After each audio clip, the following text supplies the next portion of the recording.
श्वसन तंत्र क्या है?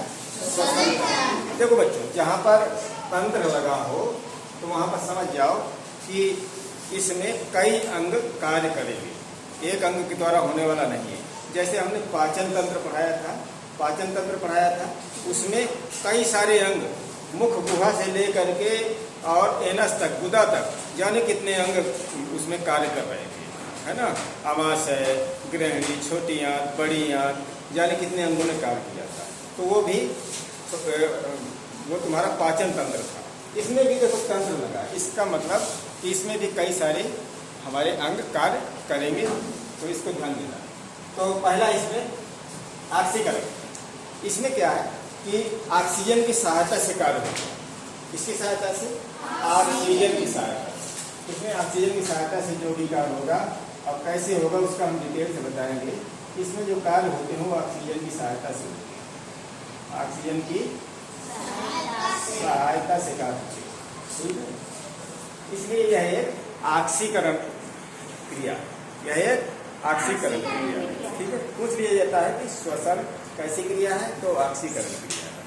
अगला है, इसमें ऊर्जा और ऊष्मा, ऊर्जा भी निकलेगी और ऊष्मा भी बनेगी। कैसे बनेगी अभी उसका डिटेल से हम आगे बताएंगे। भाई, जब हम भोजन करते हैं तो जटिल से जटिल पदार्थों को सरल पदार्थों में तोड़ा जाता है और वही टूट करके उससे ऊर्जा मिलती है, तो ऑक्सीजन की सहायता से मिलती है। उसको हम अलग से ही थोड़ा सा बताएंगे, लेकिन उससे ऊष्मा भी मिलेगी और ऊर्जा भी मिलेगी। यह एक अपचयी क्रिया है। अपचयी क्रिया का मतलब ये जोड़ने का काम,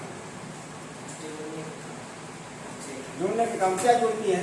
ऑक्सीजन जुड़ती है, ठीक है। ऑक्सीजन जुड़ेगी, CO2 फिर जुड़ करके CO2 फिर बाहर निकलेगी, CO2 जुड़ करके आएगी और फेफड़ों तक आएगी, फेफड़ों से फिर बाहर निकाल दी जाएगी श्वसन अंगों के द्वारा। ऑक्सीजन श्वसन अंगों के द्वारा अंदर जाएगी, फिर खून में मिल करके फिर वो पुनः जो है सारी कोशिकाओं में पहुँचेगी और वहाँ पर क्या होगा, माइटोकॉन्ड्रिया में जाएगी, फिर वहाँ पर ग्लूकोज का ऑक्सीकरण। श्वसन अंग, क्योंकि हम लोग जैसे स्तनधारी हैं, स्तनधारी कौन होते हैं? स्तनधारी वो होते हैं जो जीव अपने बच्चों को दूध पिलाते हैं, अपना दूध पिलाते हैं, वो होते हैं स्तनधारी। मनुष्य एक स्तनधारी है। और कौन कौन से स्तनधारी हैं, कोई बताए? हाँ, बोलो बोलते हो। हाँ हाँ, इधर से भी। हाँ, बिल्कुल बढ़िया। तो जो जीव, बढ़ते जाओ, जो जीव, तुम कहाँ बैठी? यहाँ बैठी हो क्या? सब।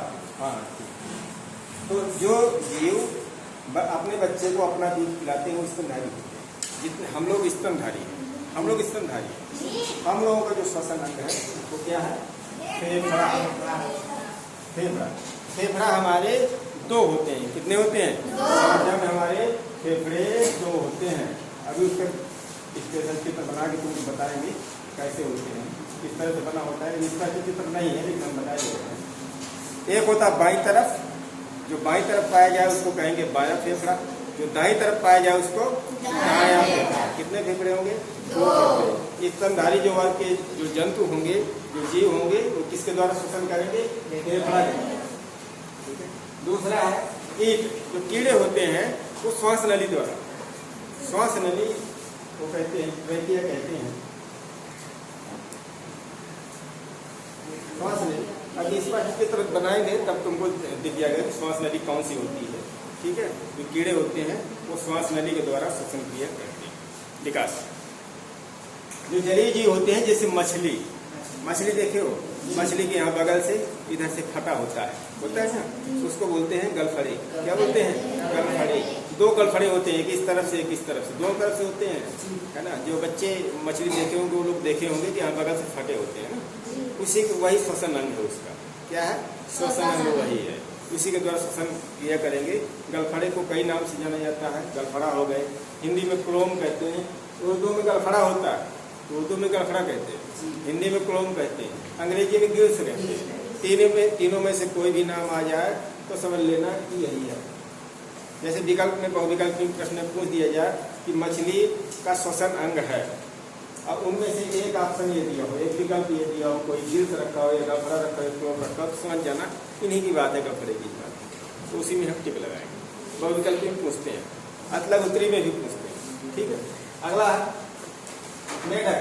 मेढक भाई, मेढक उभयचर प्राणी है और जब ये छोटा होता है, इसकी पूंछ होती है मछली की जैसा होता है, उस समय ये गिल्स द्वारा ही, गलफड़ों द्वारा ही श्वसन क्रिया करता है। जब ये बड़ा हो जाता है तो जब जमीन में है, पानी में है, तो फेफड़े द्वारा श्वसन करेगा। इसके बाद जैसे बरसात के दिनों में हमको खूब ढेर सारे मेढक दिखते हैं ना। इसके बाद ये गायब कहाँ हो जाते हैं, ये जमीन के अंदर सुषुप्ता अवस्था में चले जाते हैं। केवल ये सांस लेते रहते, श्वसन क्रिया चलती रहती है, बाकी कोई एक्टिविटी नहीं होती है, चुपचाप पड़े रहते हैं। फिर जब उनका मौसम आएगा फिर निकाल करके बाहर आ जाते हैं। तो उस अवस्था में ये त्वचा के द्वारा श्वसन करता है। तो मेढक कितने अंगों द्वारा श्वसन करेगा? 3 अंगों के द्वारा। जब छोटा होगा तब गिल्स के द्वारा, जो छोटा होगा उसको टैडपोल कहते हैं। इसके बाद जब वो बड़ा हो जाता है फेफड़े द्वारा करने लगता है। जब वो भूमिगत होता है, जमीन के अंदर चला जाता है, सुषुप्ता अवस्था में चला जाता है, तो उस समय त्वचा द्वारा श्वसन क्रिया करता है।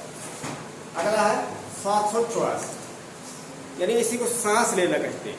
क्या कहते हैं? सांस लेना। अभी तक हम लोग जानते थे कैसे अंदर सांस लिया हमने, वायु, जो वायु है वो अंदर गई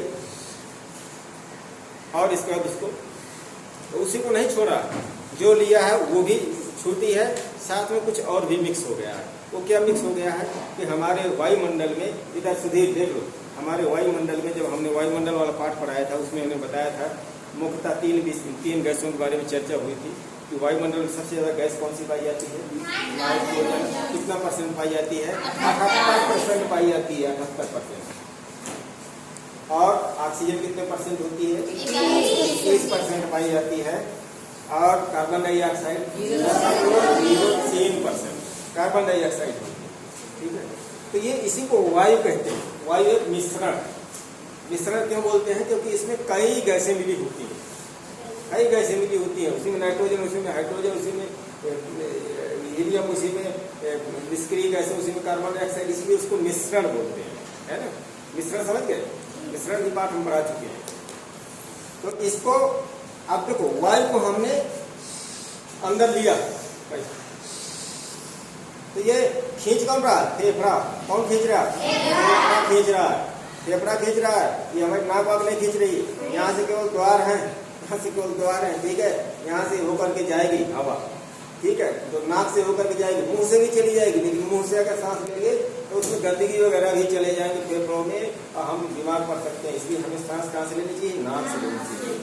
तो हमने सांस लिया, यानी वायु को हमने अंदर किया, इसको हम कहेंगे निःश्वसन। क्या कहेंगे? निःश्वसन। इसके बाद कि हमने सांस छोड़ा, खाली किया, फेफड़े खाली हुई, इसको कहेंगे निःश्वसन। अब देखो, निःश्वसन में हमने कौन कौन सी गैसें ली थी? 78% नाइट्रोजन, 21% ऑक्सीजन, 0.03%